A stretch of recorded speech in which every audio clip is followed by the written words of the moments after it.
How to change your conversation wallpaper. Hi guys, in this video I will show you how to change your conversation wallpaper on Amo app.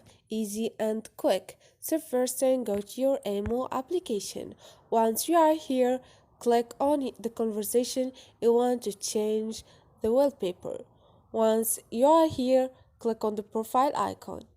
And now click on wallpaper, and here you can choose from those themes. For example, let's choose this one,